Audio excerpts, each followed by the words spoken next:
Perang di Ukraina memasuki minggu ke-6 seakan tanpa kemajuan berarti bagi Rusia jika dibandingkan dengan waktu yang sama kita bandingkan dengan beberapa penyerangan di zaman modern seperti Perang Irak yang diserang Amerika dan sekutunya di tahun 2003. Juga penyerangan Jerman ke Rusia yang disebut Operation Barbarossa di tahun 1941.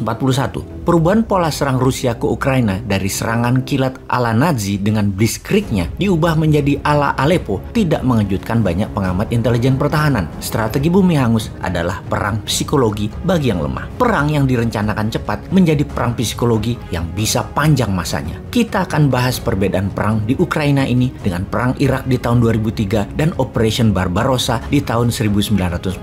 Tentunya yang kita bahas dalam 3 perang tersebut adalah taktik perangnya, bukan efek perangnya pada dunia. Namun sebelumnya, ada hal yang kita masuki terlebih dahulu, informasi yang tidak kalah penting tentang masa depan minyak bumi. Kita semua tahu bahwa dunia saat ini didominasi kebutuhan akan minyak bumi. Minyak bumi adalah sumber energi terpenting saat ini di bumi. 70% perang di dunia saat ini ada di negara penghasil minyak bumi demi negara sekutu mengendalikan produksi minyak dunia, suplai minyak, dan harga minyak dunia. Selain untuk listrik, maka minyak bumi terbanyak digunakan sebagai bahan bakar kendaraan. Dan mungkin sahabat akan terkejut mengetahui berapa banyak benda yang dihasilkan berdasarkan minyak bumi, atau dengan kata lain, jika minyak bumi tidak pernah ada, maka benda ini pun tidak akan ada. Jika Anda meniup permen karet, itu ada unsur minyak buminya. Begitu juga pasta gigi, minyak wangi, lipstik, deodoran, kontak lens, bahkan 3 perusahaan besar dunia, Google, Microsoft, dan Amazon mempunyai investasi yang besar di industri perminyakan ini. Jadi, bagaimana sih kok bisa benda lengket berwarna hitam ini menjadi penting ketika dunia mulai menggeser ke arah energi terbarukan yang akan menggantikan minyak bumi? Nantinya, minyak bumi akan jadi apa? Atau bagaimana masa depan minyak bumi sesungguhnya? Sejarah minyak bumi dan manusia menjadi kecanduan minyak bumi sudah terjadi jauh-jauh hari ratusan tahun bahkan ribuan tahun yang lalu.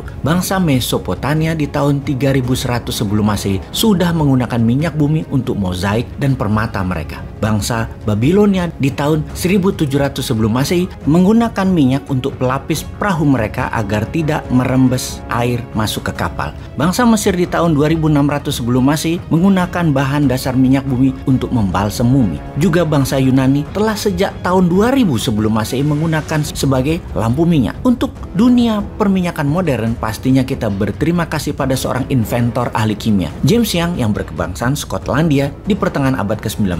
Dialah bapak petrochemical industry, di mana dia memisahkan minyak yang encer sebagai minyak lampu dan minyak yang pekat jadi pelumas mesin-mesin industri. 3 tahun kemudian, dia bermitra dengan Edward William Benny, seorang geologis, untuk menciptakan perusahaan penyulingan minyak pertama di dunia. Kemudian, perusahaan sejenis bermunculan di dunia, yang terbanyak adalah di Amerika. Di Amerika, di pertengahan abad 19 ada 2 peristiwa besar, Gold Rush ke arah barat Amerika dan Black Gold, minyak bumi di seluruh Amerika. Sehingga di penghujung abad 19, Amerika adalah negara terbesar di dunia penghasil minyak bumi dan turunannya. Lalu memasuki abad ke-20, kebutuhan minyak meningkat sangat tajam, terutama bidang transportasi dengan pertumbuhan industri mobil, motor, kapal terbang, dan kapal laut. Kemudian perubahan dunia terjadi ketika di tahun 1908 perusahaan Inggris menemukan cadangan minyak di wilayah Persia, di wilayah Iran sekarang. Inilah penemuan pertama oleh pihak barat yang besarnya cadangan minyak di wilayah Asia Barat itu merubah sejarah Asia Barat dan Timur Tengah selamanya. Sejak saat itu, penemuan-penemuan di Asia Barat berlanjut. Irak di tahun 1927, Bahrain di tahun 1932, Qatar di tahun 1935, Saudi Arabia dan Kuwait di tahun 1938,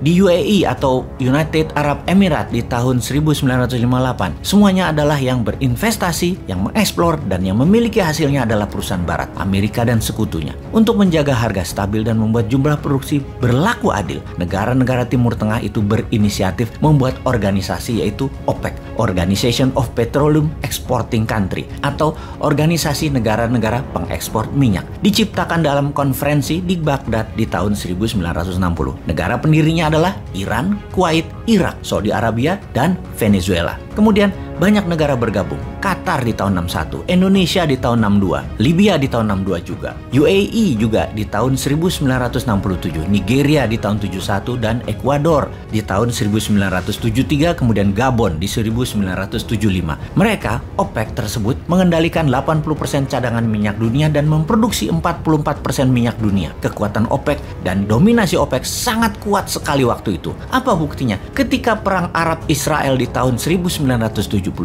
OPEC mengembargo, melakukan sanksi ekonomi kepada Amerika dan sekutunya karena mendukung Israel. Harga minyak dari $3 per barel dibuat naik 400%, jadi $12 per barelnya. Peristiwa embargo ini dikenal dengan istilah The First Oil Shock. Kapan oil shock kedua? Yaitu di tahun 2020 kemarin.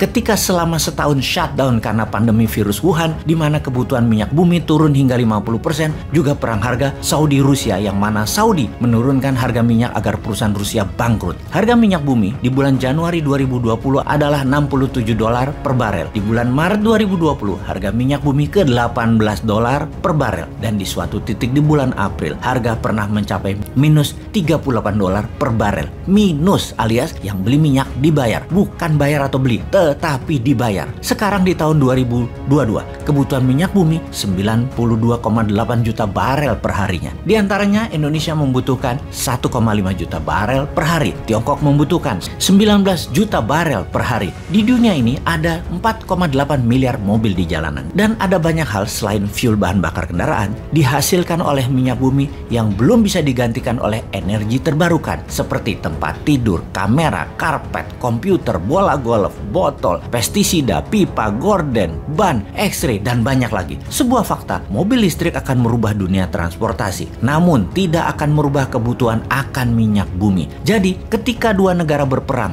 Ukraina dan Rusia yang merupakan penghasil 15% minyak dunia, kira-kira apa yang terjadi ke depan terhadap masa depan minyak bumi di Indonesia? Juga terhadap harga barang-barang di Indonesia? Kemana kira-kira pikiran pejabat yang berkuasa saat ini? Sudah siapkah?